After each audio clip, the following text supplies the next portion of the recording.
Homeostasis, जो कि biology second year का चैप्टर नंबर 15 है, उसका आज topic water and solutes balance in body आज हम डिस्कस करने वाले हैं।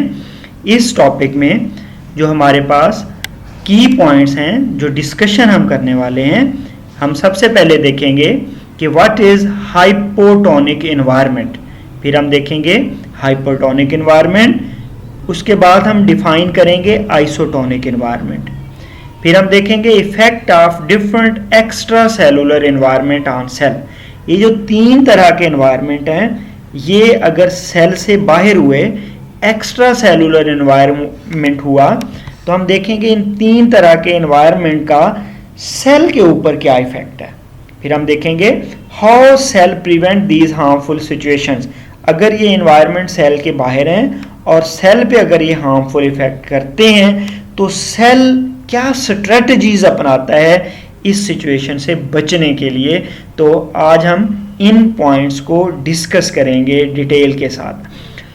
तो अगर हम सेल की बात करें, सेल से बाहर का जो एनवायरनमेंट है, जिसे हम एक्स्ट्रा सेलुलर एनवायरनमेंट का नाम देते हैं। सेल के अंदर का एनवायरनमेंट इंट्रा सेलुलर एनवायरनमेंट है, जबकि सेल से बाहर एनवायरनमेंट कौन सा है? एक्स्ट्रा सेलुलर एनवायरनमेंट है। अब एक्स्ट्रा सेलुलर एनवायरनमेंट जो सेल से बाहर है, वो तीन तरह का हो सकता है। First one is hypotonic environment, second one is hypertonic environment, third is isotonic environment. तो सेल को तीन तरह के एनवायरनमेंट्स का सामना करना पड़ सकता है। तो ये एनवायरनमेंट किस बेस पे बनाए गए हैं? ये जो सॉल्यूशंस होते हैं, जिसमें सॉल्यूट और सॉल्वेंट की कंसंट्रेशन होती है, उस बेस पे इन एनवायरनमेंट को बनाया गया है, हाइपोटोनिक, हाइपरटोनिक और आइसोटोनिक एनवायरनमेंट। तो सबसे पहले हम डिस्कस करते हैं हाइपोटोनिक एनवायरनमेंट। हम डिफाइन करेंगे हाइपोटोनिक एनवायरनमेंट को, हम देखेंगे कि हाइपोटोनिक एनवायरनमेंट होता क्या है। तो diluted solution as compare to cell, अगर सेल से कंपेयर करें हम और बाहर का एनवायरनमेंट, बाहर का सॉल्यूशन डिल्यूटेड हो, यानी बाहर के एनवायरनमेंट में सॉल्यूट्स की मिकदार कम हो, किसके मुकाबले में? सेल के मुकाबले में। तो ऐसे एनवायरनमेंट को हम हाइपोटोनिक एनवायरनमेंट कहते हैं। अगर हम दो सॉल्यूशंस को आपस में कंपेयर करते हैं, तो अगर एक सॉल्यूशन में सॉल्यूट्स की मिकदार कम है, वो डिल्यूटेड है, तो उससे हम कौन सा एनवायरनमेंट सॉल्यूशन कहेंगे? हाइपोटोनिक सॉल्यूशन या हाइपोटोनिक एनवायरनमेंट। अब अगर सेल के बाहर हाइपोटोनिक एनवायरनमेंट है, तो उसका इफेक्ट क्या होगा सेल पे? तो water will enter in cell, तो बाहर से सेल के अंदर मजीद वाटर इंटर हो जाएगा, जिसके नतीजे में cell become turgid, cell turgid हो जाएगा और ये सेल के लिए हार्मफुल हो सकता है। कैसे हार्मफुल होगा? जब सेल टर्जिड होगा तो सेल के बरस्ट होने का खदशा है।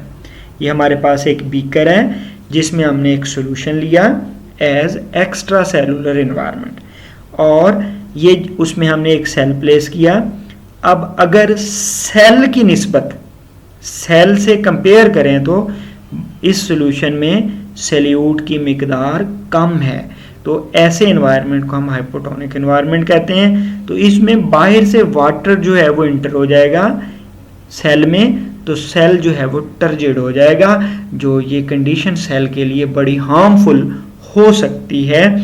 तो हाइपोटोनिक एनवायरनमेंट जो है वो सेल के लिए खतरा हो सकता है। अगर हम बात करते हैं हाइपरटोनिक एनवायरनमेंट की, the more concentrated external environment is called hypertonic environment, यानी सेल में सॉल्यूट्स की मिकदार कम है, बाहर के एनवायरनमेंट में, एक्सटर्नल एनवायरनमेंट में सॉल्यूट्स की कंसंट्रेशन ज़्यादा है। तो ऐसे एनवायरनमेंट को हम हाइपरटोनिक एनवायरनमेंट का नाम देते हैं। जैसे हाइपरटोनिक सॉल्यूशन होता है, अगर ए सॉल्यूशन में सॉल्यूट्स की मिकदार कम है, जबकि बी में ज़्यादा है, तो बी को हम क्या कहेंगे? हाइपरटोनिक सॉल्यूशन कहेंगे। अब इसका नुकसान क्या है सेल के लिए? तो loss of water from cell, अब सेल से पानी निकल जाएगा, सेल श्रिंक हो जाएगा, सुकड़ जाएगा। अब एक बीकर है, इस बीकर में हमने एक सेल प्लेस किया और इस बीकर में एक सोल्यूशन भी मौजूद है। अब जो सोल्यूशन है उसमें सल्यूट की मिकदार, सल्यूट की कंसंट्रेशन ज़्यादा है सेल की निस्बत, इसलिए ये जो सोल्यूशन है ये हाइपरटोनिक सोल्यूशन है। तो नतीजा क्या होगा, सेल में से वाटर बाहर चला जाएगा और सेल जो है वो श्रंक हो जाएगा। ये दोनों सूरतें, हाइपरटोनिक एनवायरनमेंट और हाइपोटोनिक एनवायरनमेंट, दोनों कंडीशंस सेल के लिए हार्मफुल हैं। अगर सेल श्रंक करता है या सेल जो है वो टर्जिड होता है तो सेल का सर्वाइवल खतरे में पड़ सकता है। नेक्स्ट हम बात करते हैं थर्ड एनवायरनमेंट की, which is isotonic environment. Isotonic environment को अगर हम देखें, if external environment resemble with internal environment, यानी एक्सटर्नल एनवायरनमेंट में जो सल्यूट और सॉल्वेंट की रेशो है वही इंटरनल एनवायरनमेंट में है, तो ऐसे एनवायरनमेंट को हम आइसोटोनिक एनवायरनमेंट कहेंगे। तो सेल रिमेन नॉर्मल, ऐसे एनवायरनमेंट में सेल नॉर्मल रहता है। अब ये एक बीकर है, बीकर के अंदर एक हमारे पास सॉल्यूशन है, ऐसा सॉल्यूशन है जिसमें सल्यूट्स की वही कंसंट्रेशन है जो सेल के अंदर सल्यूट की कंसंट्रेशन है। तो ऐसे एनवायरनमेंट को आइसोटोनिक एनवायरनमेंट का नाम देंगे। इसमें सेल जो है वो नॉर्मल रहेगा। बाकी दो एनवायरनमेंट्स में सेल के लिए नुकसान है, या सेल टर्जिड हो जाएगा या श्रिंक कर जाएगा, तो दोनों सूरतों में खतरा हो सकता है सेल के लिए। तो नेक्स्ट हम देखते हैं how cell prevent such harmful situation.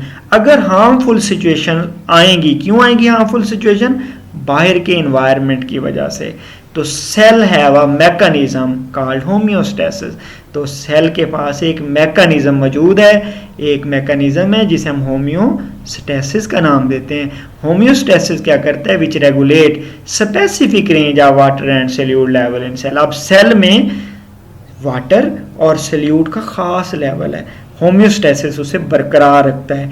बाहर का एनवायरनमेंट भले हाइपरटोनिक हो, हाइपोटोनिक हो या आइसोटोनिक हो, होम्योस्टेसिस जो है सेल के अंदर वाटर और सल्यूट का बैलेंस एक लेवल पे रखता है। ना सेल के अंदर वाटर को इंटर होने देता है, ना सेल से वाटर को लीव करने देता है, ना सेल को टर्जिड होने देता है, ना सेल को श्रिंक होने देता है। तो ये मैकेनिज्म जो है वो सेल को प्रिवेंट कर लेता है हार्मफुल सिचुएशन से। तो ये आज का हमारा लेक्चर था।